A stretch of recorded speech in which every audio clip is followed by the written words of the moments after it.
Yeah, I think it's 10 now, so I guess we can start from now on. Hello, everyone. Welcome to the first session of the Service Science Online Forum. My name is Yuchen Xu, and I'm Associate Professor at the Keenan Flagler Business School of UNC Chapel Hill. And I will be hosting the session today together with Professor Renyu Zhang from CUHK. Please note that today's forum will be recorded, and we plan to share the recording through our online channels afterward. Today, we are truly honored to have Professor Guillaume Roels, the Timken Chair Professor of Global Technology and Innovation at INSEAD, to join us. Professor Guillaume's research lies at the intersection of operational excellence, people-centric operations, and the management of services. His recent work explores collaborative dynamics in organizations, service experience design, and customer ownership in queuing systems.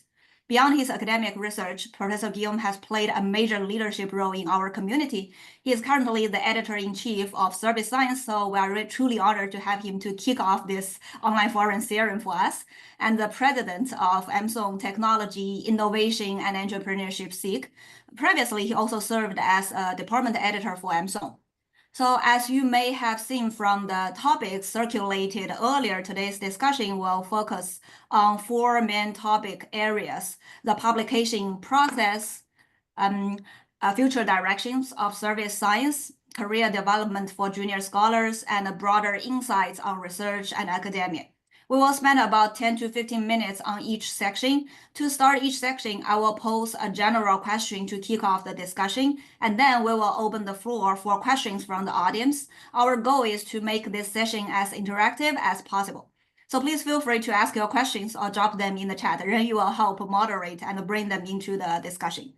Without further ado, please join me in welcoming Professor Guillaume. Well, thank you very much, Yuchen, and it's a great honor to be here and to be launching this new series, which is a great initiative that the Service Science section is doing. And the goal is to increase the outreach, and I hope that the series is going to be very successful. And this is just one out of many more that will come later. So thank you very much for having me. Thank you so much, Professor Guillaume, for being here with us today and for those opening thoughts. To kick off our discussion, we will begin with the first section, which focuses on the publication process. So let me stop share first. Okay, so as many of us know, navigating the publication process, whether as an author, reviewer, or like editor, can often feel challenging. Based on your experience as the current editor-in-chief of Service Science and your prior role as a department editor at Amazon, you have a truly unique perspective on what makes a strong submission stand out. So to start, I would like to first bring up this question. From an editor's perspective, what are the key qualities you look for in a strong journal submission beyond the technical rigor? Yeah, well, thank you. So it's a big question, obviously, right? So I wish I would have the trick to know what we need to do in order to be published. But I think it's important to distinguish the goal from the constraints. As mathematical programmers, we all know the difference between objectives and constraints. So let me start with the goal. The goal, whenever we write a paper, is to generate insight. Okay, and so in fact, there was one colleague of mine at UCLA, Art Joffrion, who is a world-class mathematician, and who wrote a paper in 1976, and the paper was titled, "The goal of mathematical programming is to generate insight, not numbers." And I think that's very true today. And so whenever we write a paper, the key question that we should ask is, okay, what is the story that I want to tell? What is the message that I want to convey? And so this, in my mind, at least for service science, of course, every journal will have different standards, but for service science, this is a key criterion. How novel is this research? How relevant it is? And so this message is quite essential. So I'm going, as an editor, I've always put a lot of emphasis on the novelty, the theory of the research question, and the originality of the research question. And I'm going to go back to that. So really being able to tell a story is quite important. Now, on the constraint side, well, we speak English, and so clearly the paper needs to be written in English. It needs to be understandable. So that's definitely one of the constraints that we need to pass. Now, this is a mild constraint. I realize that We are a large community. For many of us, English is a second language, so we don't write poetry, but it needs to be understandable. And with today's tools, it's relatively easy to get to a sort of standard of English. And I'm mentioning that because we also, the way we make the argument in our paper is using mathematics. And so mathematics is our language, it's like English. And so it's important to be able to develop the academic rigor, the mathematical rigor to make a convincing point. So the rigor, in my mind, is a constraint. It's not an objective. So we are not going to publish a paper because it has elegant mathematics in it, but the argument needs to be made rigorously, flawlessly. So this is, to me, a constraint that, of course, we need to have whenever we write a paper. And then something also that some people do not see always, and when I read the papers that we get at Service Science, is that the authors choose Service Science as an outlet. And in order because they have chosen this particular journal, in my mind, they need to be able to connect to the service science community. And so whenever I look at the references, I see references from a lot of journals, but no Informs journal. So there is no deliberate effort to try to connect what they have found to what the readership of the journal knows. And so I'm not saying that just to boost the citations of the journal and to drive its impact. I'm saying that because it's important for the authors to be able to connect to the readership of the journal. And so to me, that's also an important aspect and often overlooked by authors, is to try to explain how they contribute to what the readership of the journal already knows. And so that by doing that, we can better judge the novelty of their idea. Now, there is something also that I want to mention is that some people feel that they need to really fit the formatting requirements that are on the web page, and we do mention 32 pages for the papers. And in many people's mind, a good contribution is a paper that is 32 page long. Well, first of all, we try to enforce a tight limit on the length of the paper, because otherwise papers become unreadable and they lack focus. But that doesn't prevent the paper to be shorter than 32 pages. And in fact, I would welcome short contributions as long as they are original, as long as they are novel. So short contributions are definitely welcome at Service Science. So it's sometimes a myth that people have in mind that we need to have 32 pages to be a decent contribution. I fully disagree with that idea. Okay, so to summarize, insight, originality, novelty, these should be your goal. And then some constraints, that's the rigor, and of course the text should be understandable, so it's a good level of English to make the convincing argument. Yeah. Thank you so much, Professor Guillaume, for highlighting those important points. It's incredibly helpful to hear while beyond the mathematical rigor, like clear writing is very essential, and also what matters is like the novelty and the relevance to the general Informs or service science community of the research question. So at this point, I'd love to open the floor for any questions from the audience on this topic. So please feel free to unmute yourself or raise your hand or drop in the chat. So Ren, you will also help moderate the chat in the chat box. Thank you.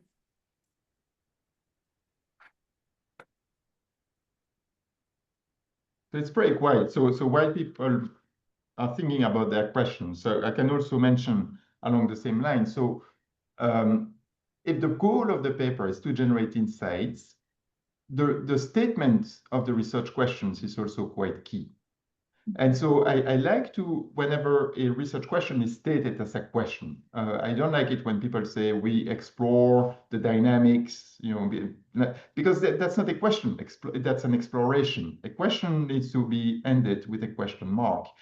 And once the question has been stated, the results that you have in the paper need to be answering that question. So if you present a result that does not answer that question, then what's the value of having that result in the paper? It could be a beautiful result mathematically, but if it doesn't answer a question, it doesn't fit in the paper. It might fit in another paper, but not in this one.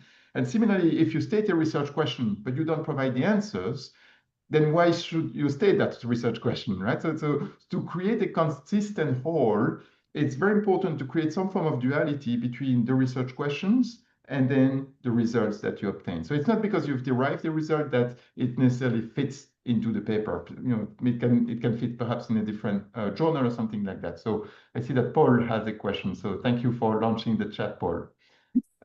Okay, so we were going to talk about that, and this is an excellent question, Paul. So let me just read it. So does the journal have restrictions on the use of ChatGPT or other large language models in the writing, construction of the literature review, and other areas?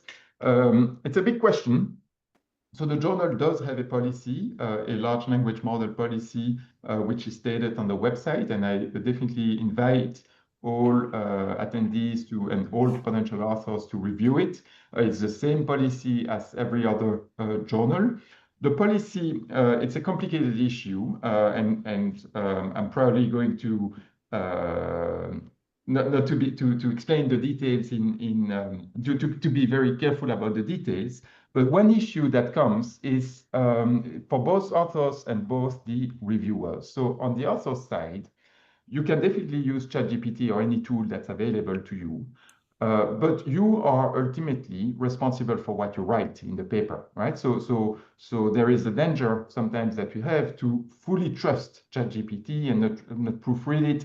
Of course, this is an issue because because of the hallucination that might happen with ChatGPT.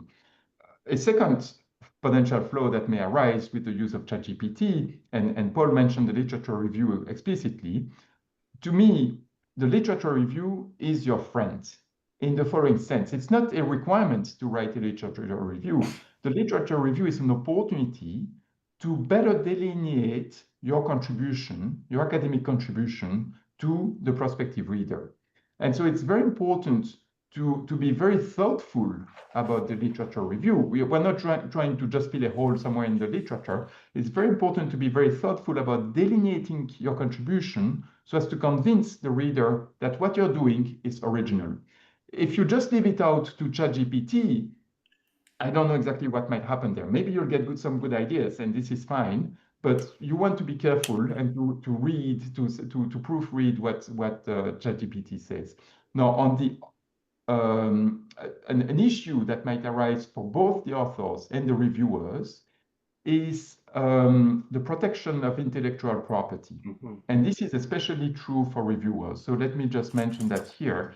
As a reviewer, whenever you receive a paper to review, the paper is property of the authors. If you upload it on ChatGPT, it becomes public property, as if you were posting something on the web.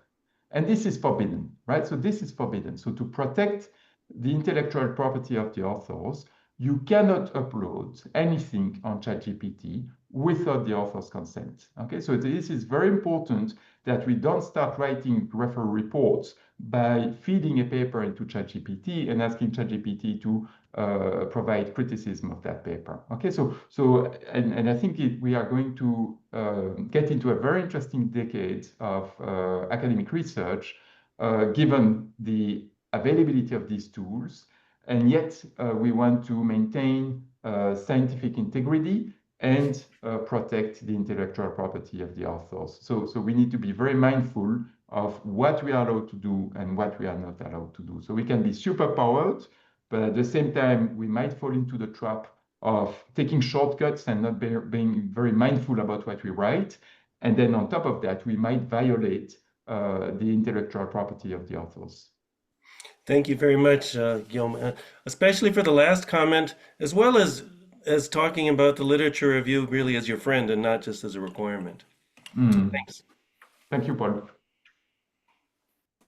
Yeah.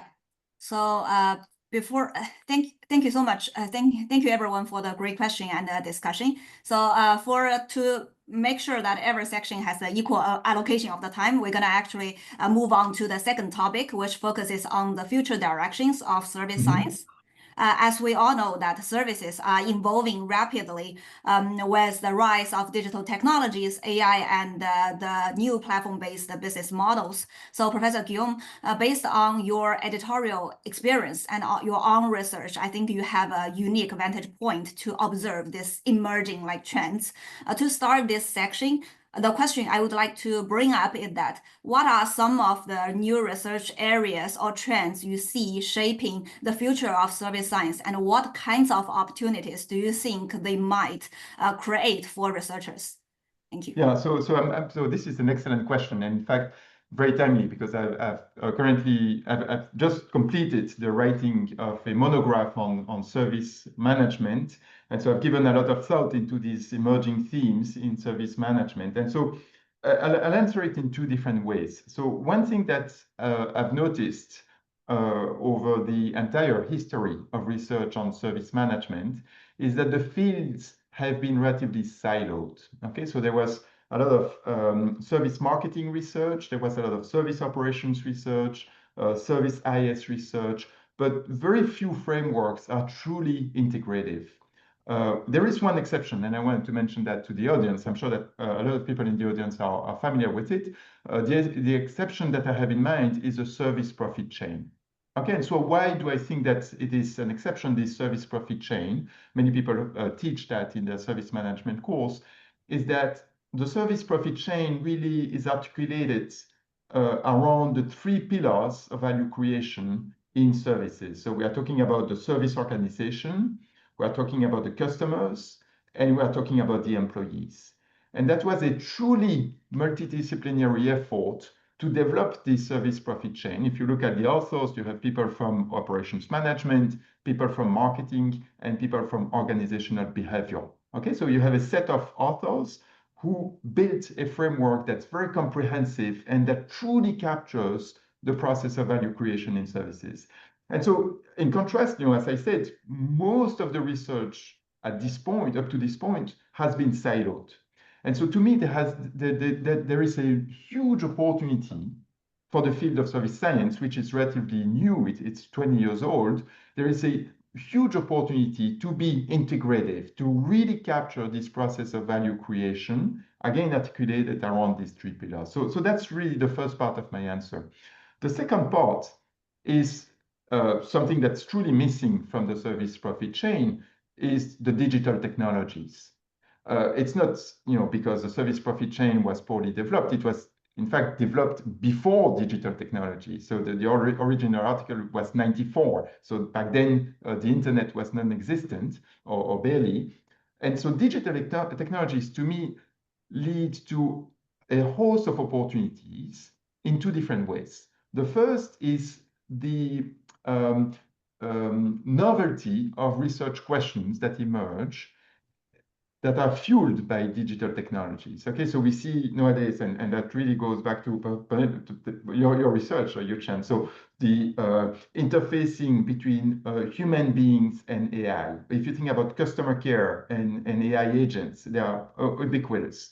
If we think about digital platforms, a lot of people work on digital platforms. If we think about the role of social media in our interactions, if we think about the reconfiguration of many services which were done by maybe, I don't know, a service provider, a banker, and which now move to self-service or are fully automated. So there are a lot of business model innovations that are fueled by digital technology. So that's one aspect. And then the second aspect is mostly the methodological enablers of these digital technologies, in the sense that they generate a large amount of data. And so nowadays, researchers have tons of data, and this data is collected potentially within milliseconds. Okay, so the velocity of this data is enormous. And so as researchers, if we want to make a convincing argument, 30 years ago, we had to conduct surveys, and it was, maybe a large sample was 200 or something like that. And, it was extremely clumsy and slow. Now, if you think about these digital technologies, we have an enormous amount of data that are generated very quickly. And that's, for us researchers who want to conduct experiments, that creates a large set of opportunities. So I think this is a great time to be service science researchers first of all, to be, again, very integrative in our approach, and then to leverage these data sets and this velocity of this data to conduct experiments and quickly find out, establish causal relationships and find out more about what drives the success in services. Thank you so much, Professor Guillaume, for sharing those fascinating perspectives. It's exciting to hear about the opportunities created by the integration process across like service, OM, marketing, and IS, and how the rise of digital technologies and human AI interactions is opening up entirely new research directions for all of us. And again, at this point, because our goal is to make this session as interactive as possible, so I'd like to, again, open the floor for audience questions on this topic. And feel free to just unmute yourself and ask the questions, because we want it to be like more engaging and benefit all of us. Yeah. Oh, hi, Professor Guillaume. Yes, Yeah, Jen, so how are great you? insight. Yeah, great insight, Oh. especially for the new the opportunity bring by the new technology, and also the large amount of data bring by the like technology. And regarding this, I have a question related to a different direction. I want to know, like, are there any particular methodologies or like interdisciplinary approaches that you would like to see more, like in the submission for like service science or other journals, but particular for service science? Yeah, so that's again a very good question, and very difficult to answer because the world is changing very fast, right? So if you had, it's very hard to predict. 5 years ago, I would probably not have mentioned AI. Today, I would be very dumb not to mention AI, right? So the methodologies keep evolving, and so I don't think that there is any particular one that I would like to see. But the philosophy of the journal is to embrace a wide variety of methodologies, and I wanted to highlight that. And the journal has evolved quite a bit since its inception, and perhaps taking extremes in a pendulum swing. In the early days of the journal was fairly distant from what I would call the mainstream informs methodologies. And so there were a lot of conceptual papers, a lot of cases that were published in the journal, so qualitative research, and that didn't resonate very well with the informs community.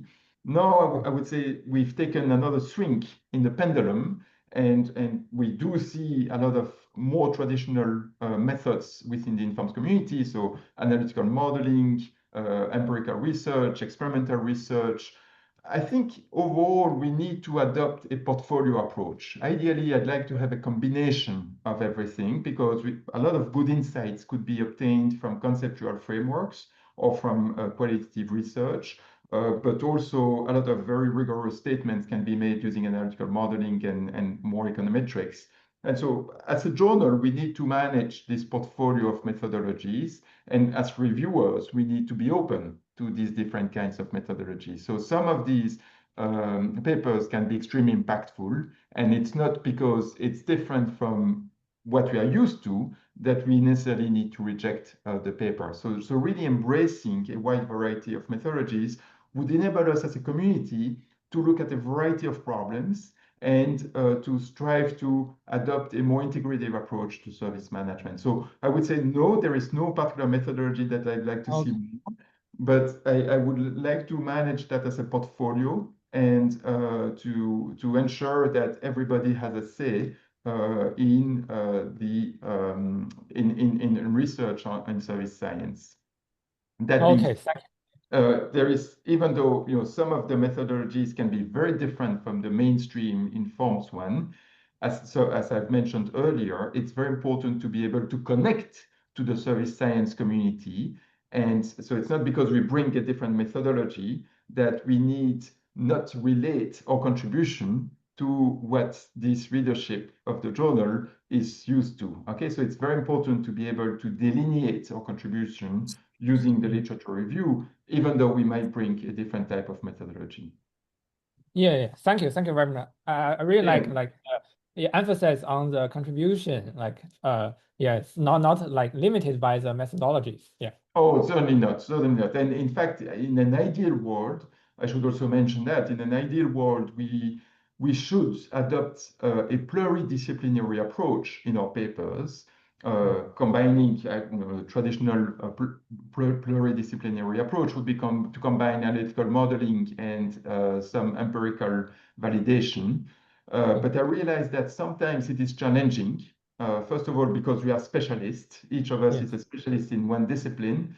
And then second, also because the schools and the journals in general are traditionally organized in functional silos, right? So we either belong to marketing, or we belong to operations, or we belong to business school versus engineering school. So we need to work across silos. But in an ideal world, we need to be able to produce a multidisciplinary type of research to really tackle the service management object. Yeah. Okay. Thank you. Thank you. Thank you very much. The last thing I want to mention is, in order to encourage this multidisciplinary research, what we've done at Service Science is to abandon the idea of departments. So the journal does not have department editors. We don't have boundaries between the different departments. We only have deputy editors and a pool of referees and a pool of AEs that we can tap into. And so this is really to try to embrace as much as possible this multidisciplinary type of research. Okay. Thank you. Thank you very much. Yeah, thank you. There are two questions in the chat box. Probably, Gil, you want to pay attention to. The first one is more at a high level about the research questions. Are phenomenon-driven or theory-driven generally more preferred? The second is about, is more kind of in details, like human models with human behavior. Would you prefer more endogenous models or more exogenous ones, as I mean, they put it in there. Yeah. Okay, thank you. So let me tackle the first one. So both, and in fact, this is perfect segue to what I just said. So should the research be phenomenon-driven or theory-driven? Both are fine. If I understand correctly, what you mean, Michelle, by theory-driven. Okay, so let me first interpret the question differently. So if the theory-driven question is demonstration, a proof that P is equal to NP, or some hard, cracking a hardcore mathematical problem, no, it doesn't fit service science. Okay, so that would be a much better fit would be math of OR or math programming, a more mathematically inclined journal. So I just wanted to keep it straight. Now, again, as I've mentioned, the goal of research in service science should be to generate insights. So in that sense, insights would fit perhaps more naturally within the phenomenon-driven questions, because an insight is useful only if it's applicable to a particular situation, if it's applicable towards a particular phenomenon. But that being said, I do see that sometimes we can adopt a more stylized perspective on a phenomenon that is not present on only one context, but that is present across multiple contexts, right? So let me take the example of, for instance, the principal agent model, right? So principal agent model has been, it's true in employer-employee relationships. It's true in buyer-supplier relationships. So this is the same issue, the issue of moral hazard is present across multiple contexts. And so somebody who can write a conceptual model, stylized model about principal agent, which can be potentially applicable across all these different contexts, of course, I would welcome that contribution. Again, provided that this person makes a connection, a deliberate attempt to connect to the service science community. Okay, so as long as there is an attempt to say, look, this is relevant to the world of services, then definitely I would welcome this kind of theoretical contribution. Okay, so both are fine, but again, if you are too much on the theory side, if you're proving a hardcore mathematical program, then that doesn't belong to service science. Then the second question is fairly specific, endogenous model versus exogenous model. At the end of the day, it really depends on the question that you try to address. and the insight that you want to derive. And it depends also on the state of maturity of the literature. So I don't know the details of your model, Li Kang, but I would assume that a first step, an easier model would be an exogenous model, right? So anything that is endogenous sounds more complicated to me a priori. And so if you're tackling a problem that nobody has looked at before, as a first attempt, it makes a lot of sense to adopt a simple approach and to assume that a lot of parameters are exogenous and try to optimize that.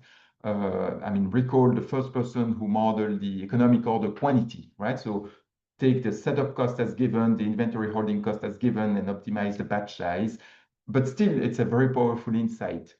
But as the field matures, as we create a larger community of researchers and queuing in particular is a fairly well-established community, the standards rise over time and assume that at some point, all these exogenous models are well understood. And so in order to create some novelty, to create some learning value from your paper, maybe you need to relax some of these assumptions that were set earlier. And this is perhaps the time to think about making a parameter more endogenous. And I hope that makes sense. Yeah. thank you so much for the wonderful points, Professor Guillaume. Yeah, I really hate to interrupt, but I think I have to interrupt at this moment for this particular section. I know that there might be additional questions. We may have leave some time in the end if we have, because if I don't interrupt, I guess the session will go to 2 hours instead of 1 hour, given that we still have 2 sections to go. But thank you everyone for the wonderful questions and discussion. We will try to cover other questions from other audience for the rest of 30 minutes. So hearing about the future of service science and especially the exciting integration of technology, AI, and service design definitely gives us a lot to think about for our own research agenda in the future. And building on that, let's shift gears a little bit and talk about something that I guess going on with many of our minds, including myself, the career development and navigating the academic journey in this career, especially for junior scholars. And given how dynamic and interdisciplinary the field is becoming, it raises an important question: how can early career researchers not only build a strong research portfolio, but also position themselves to have lasting impact both within academia and beyond? So to start this section, Professor Guillaume, what advice would you give to junior faculty members who are trying to build a strong and coherent research portfolios in the operations management area today? Yeah, okay, so my advice are going to be quite generic and in fact broader than for operation management scholars. But getting tenure is a long journey, and you are going to go through ups and downs. Everybody has papers rejected, and you spend a lot of time on a particular project, and the outcome is negative, and so it can be extremely unsettling. And so what will help you down the road, what is going to keep you motivated, is to be passionate about what you are doing. Okay, so being very careful about what kind of projects you want to work on and really have the drive to make an impact is really what is going to help you overcome all these setbacks down the road. So really, this is really what my main recommendation that I would say is just remain passionate about what you're doing, remain intellectually curious, and this intellectual curiosity is going to fuel you all along the way. Despite all these setbacks, you'll have an agenda. You'll be motivated to make an impact. Now, that being said, so this is your goal. But then we need to also to be efficient. Okay, so we need to think about how we manage time.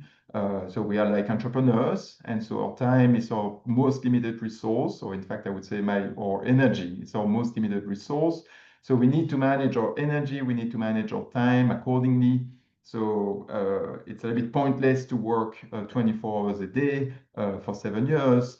You need to maintain a good work-life balance. You need to, when you're at work, to be extremely efficient, to be extremely focused. So good time management habits are very, very helpful.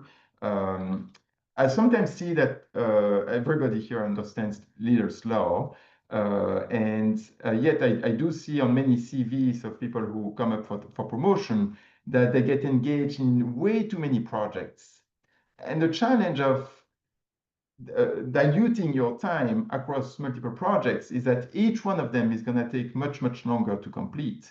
And so the best way to get all these quick wins is to have fewer projects, but to make progress more quickly on each of them. And also it will keep you more motivated because you'll get more feedback down the road. So this is also something to keep in mind.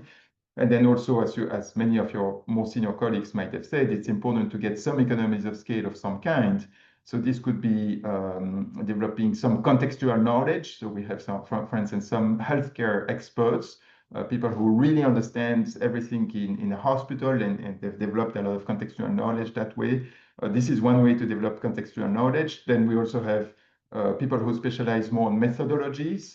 For instance, you might do game theory, and you might always work on problems that involve some form of game theory. Or sometimes some people develop some economies of scale through repeated partnerships. It also takes time to build a relationship and to learn how to work together. And so this repeated partnership could be another way to develop economies of scale. However, it's important to keep in mind that at the time of promotion, people are going to question your autonomy, your intellectual autonomy. So if you've worked all the time with the same person, you should be able to disentangle what you have contributed versus what this other person has contributed. And then ultimately also people would want to see some form of coherence in your research agenda. And that is sometimes challenging because again, the world is changing fast.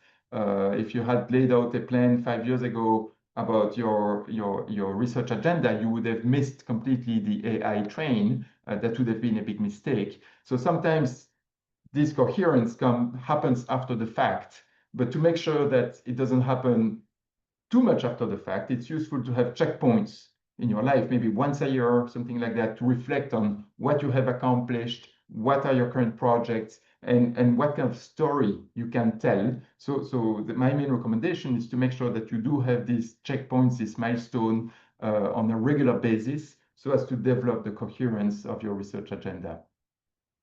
Yeah. Thank you so much, Professor Guillaume, for those thoughtful and inspiring insights. It's a great reminder that beyond technical skills like passion, curiosity, focus, and good time management are like truly at the heart of developing our academic career. And I especially like your point about treating our time like as very precious resource and really good management of the timing. I think that's a very useful, like also based on my own experience, it's very helpful advice. And even it's sometimes like also developing the coherence in our research journey during our career. And now I would like to also, again, open the floor for the audience for the question on this particular topic.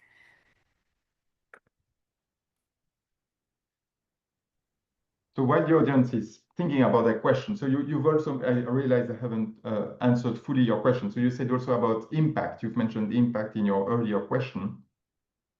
And I think the impact comes in two ways. First, on the choice of the research questions that you work on, and then on what you do once you have published the paper. And so first on the choice of research questions, I think it's very important to talk to practitioners, talk to students, read the news. So again, be very intellectually curious, because you don't want to work on a cooked up problem. You want to work on something that is real and that is relevant to practitioners. So it's very important to be mindful about that earlier selection step. But then even after the paper has been published, there is a life after that. So I definitely encourage the audience to attend conferences, to disseminate their work, to participate in seminars, and potentially even to write some pedagogical material to be able to disseminate that piece of work also in the classroom, in their own classrooms, as well as in other people's classrooms. So this is a very effective way to disseminate a piece of work, is to write some teaching material. So I did mention earlier the service profit chain. I'm sure that a lot of us would not know about the service profit chain. if we had not read the Harvard Business Review piece and if we had not taught the Shouldice case about it, right? So I think the creation of the package is really what led this framework to be so impactful in general. So I do think it's quite important to disseminate the work as well in order to generate some impact. Yeah, thank you so much for the follow-up points on this topic. I do have some additional questions, but I see there are questions from the audience. Prashant? Hi, Professor Roels. Nice to see you after a long time. Yeah. About the impact that you have said. You said like if no one has worked on a particular problem, you look at it, and even if you scratch the surface, it's a good move, which could lead to it could open the funnel, right? But sometimes what I feel is, suppose you are looking at the EOQ model, and that is a well-known model, but you can tailor that model to fit something that people would not have seen or perceived in that way. But how valuable is that kind of a thing? See, at the end of the day, reviewers say, oh, okay, you used EOQ model. I mean, everyone knows about it. Yeah, I mean, if you spend time, you could have, anyone does this. But the thing is, no one has done it until now, right? So how do you go about those kind of things? Yeah, okay, so I do realize that it's sometimes challenging to publish this kind of works. It's not impossible. So in fact, myself, I have published some version of EOQ for scheduling meetings. So it is possible to publish this kind of things.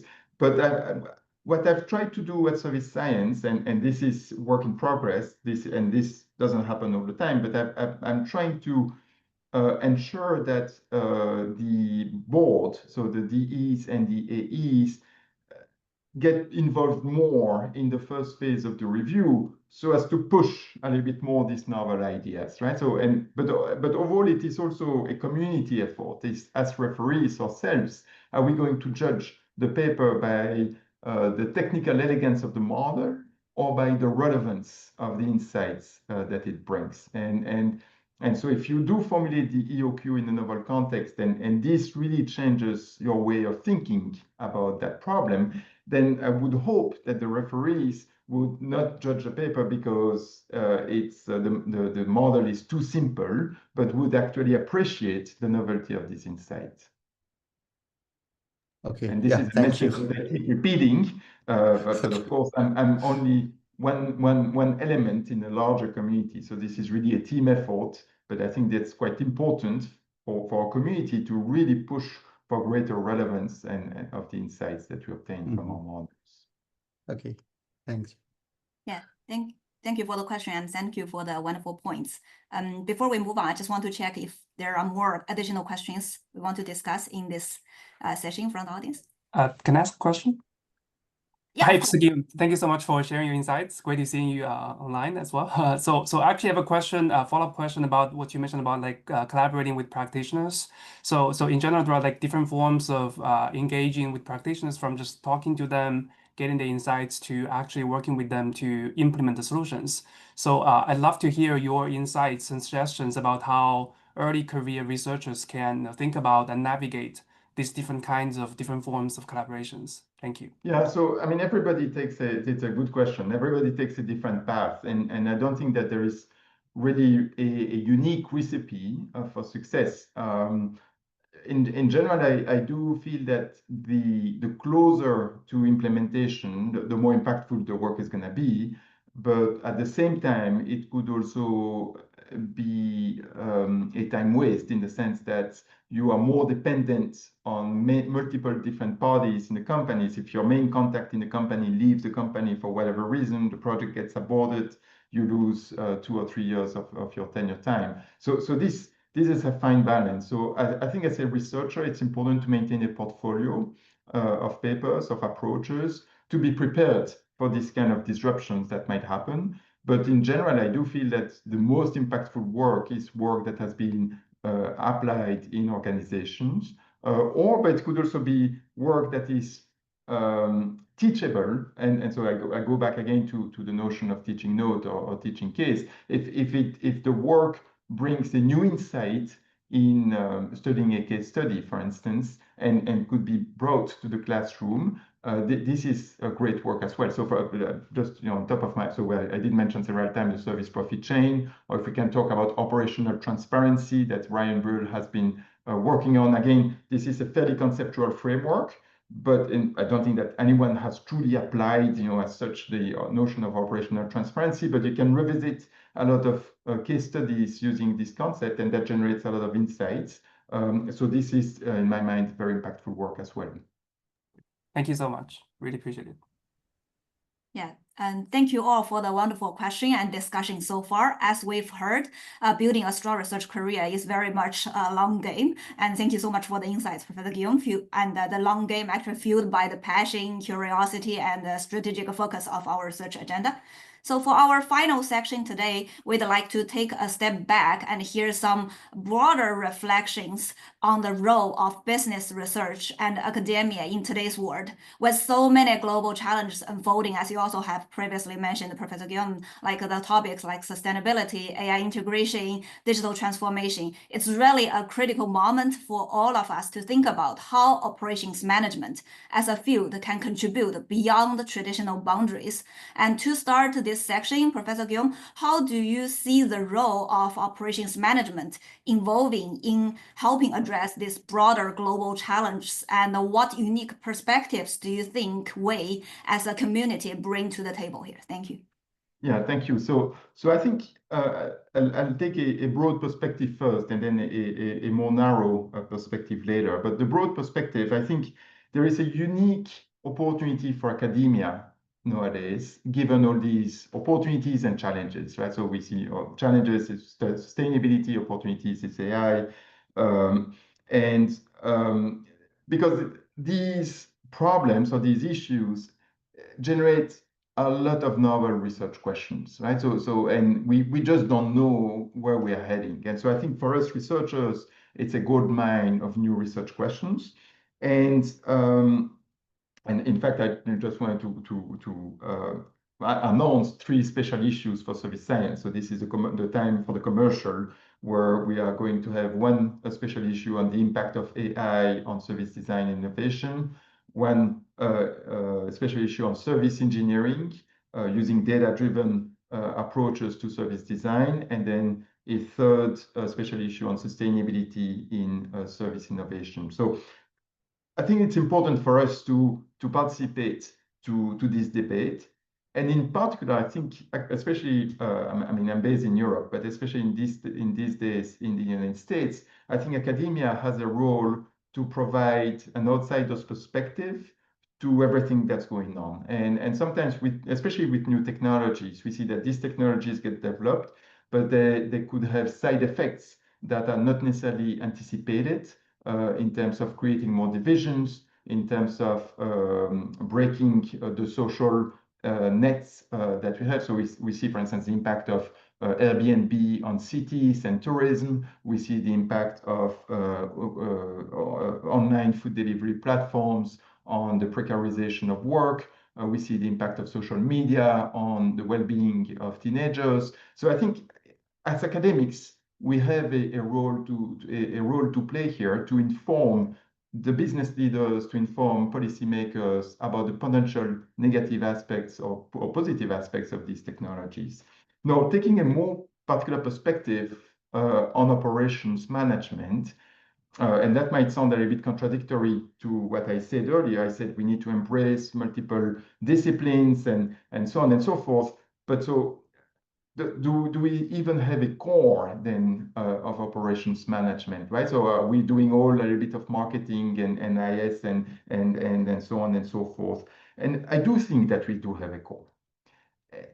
If you think about operations management, what we've been doing over the past 70 years since the field started, we've optimized processes. We have a process mindset. I like the word of orchestration. We like to orchestrate complex systems. And if you think about sustainability, if you think about AI, they involve multiple stakeholders who need to be orchestrated, very much like a supply chain that needs to be orchestrated. These challenges, these issues need to be orchestrated. And I think we are in the best positions to have something meaningful to say about these issues. And so we should not necessarily position ourselves as wannabe economists or wannabe psychologists or wannabe computer theorists. We have a role to play as process optimizers, as orchestrators, to inform the public debate about the development of these issues. Yeah, thank you, Professor Guillaume, for sharing those wonderful reflections. It's truly inspiring to hear how operations management, with its deep roots in process thinking and system orchestration, can uniquely contribute to solving today's complex challenges. I also appreciate the reminder that it's important to also collaborate with interdisciplinary areas and also stay true to the distinct value of OM what OM brings. So now, as we have done before, I'd also like to open the floor for any final questions from the audience on this broader topic. We still have some time left. Yeah, before. Yeah. Can I ask some questions? Yeah, sure. Thank you. Okay, thank you, Professor, for a great explanation and thoughts on the technology integration in the service management. So my question is about the generative AI applications in the service. Recently, I have read a lot of papers about generative AI applications in the service management, and I can see that they study the agents' reactions and consumer reactions with the generative AI as a co-pilot to help the agents to summarize information or decision making. But given that how the AI technologies are fast evolving, and I kind of worry about the generalization of findings in such papers. So my question will be about how do you view the contributions of the empirical papers that study the Gen AI applications in the service management? And what do you think the most important insights or results that such papers should aim to deliver, especially considering the rapid advancement of Gen AI technology? Yeah, thank you. Yeah, so I agree that it's a very good question. And so I agree the technology is evolving fast. And so the statement might not be valid. If you make a statement in that field, it may not be valid for a long period of time because maybe the technology would overcome the weakness, for instance, that you uncover. So this is sometimes a challenge. But nevertheless, I think given that it is fast evolving, there is that makes the need for research even greater, right? Because we want to learn, and as you said, it's rapid, so we get quick feedback, and so it's a call for more experimentation in that space. So for instance, how would people react? So I agree with you that at this point there are a lot of tensions. We don't know exactly how we are going to integrate Gen AI into services. Is Gen AI going to replace, for instance, the frontline worker, or is Gen AI going to be a super assistant of the frontline worker, right? So, but we in academic research, we have the luxury of being able to disentangle different factors, right? So we can say, can we design a lab experiment where in one setting, Gen AI is going to fully replace the human agent, and another setting where that Gen AI is going to help only the human agent. And are we going to see the rest? And so in a clean lab environment, then we can disentangle and we can provide some answers. And it's true that maybe in 5 years from now, everybody is going to laugh at your setup because maybe it would become obvious that Gen AI needs to replace the human agent. But at this point, it's a big question mark. And I think this is why it makes such a big opportunity for academic research to explore, because there are fundamental design questions that are left unanswered. And collectively, I think each one of us is bringing our piece of knowledge. And so collectively, we're building a big body of knowledge, and which helps us understand better how to integrate this Gen AI into services. So I think this is a gold opportunity for us to make an impact there. Okay, so thank you for a great answer. My follow-up question will be about how do you think the discussions about Gen AI capabilities and some kind of robustness check in the papers we need to mention to make sure that our findings are insightful and trustful?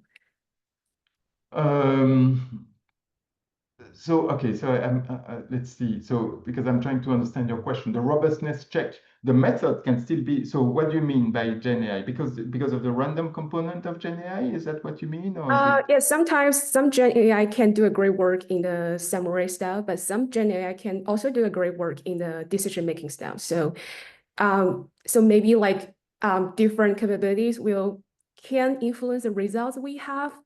And maybe we can have some unexpected consequences because of the Gen AI capabilities we have. So how do we discuss this, kind of like capabilities go in a very high level, and then we can have some conclusions. Yeah, so I mean, it depends. Okay, so I would say so whenever we involve Gen AI, so Gen AI is actually going to lower the cost of experimentation quite dramatically. Okay, so we've already seen 10 years ago, we had to have a physical lab to have experiments. Now, because of online and the Amazon Turks and Prolific, we can have already access to a large pool of people very cheaply. And Gen AI is going to lower the cost of experimentation even more. Okay, so running an experiment is going to be very, very cheap.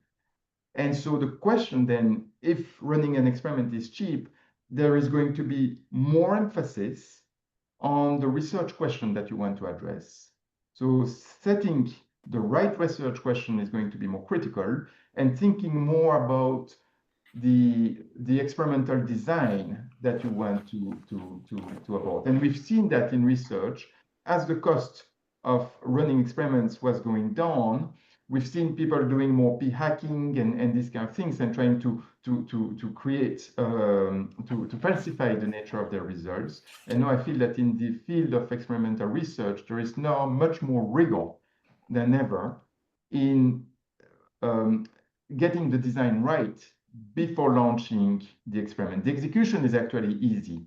Most of the intellectual effort comes in the design of the experiment. And I think to address your question, yes, Gen AI can lead to unexpected results and all that. We should not get into fall into the trap of p-hacking and trying to identify which result might be unexpected and try to publish that. No, instead, we should put more emphasis on designing the experiment rigorously, preserving the scientific integrity before launching it. The actual execution is going to be very, very cheap, but the main intellectual contribution that you're going to do is in the design of the experiment.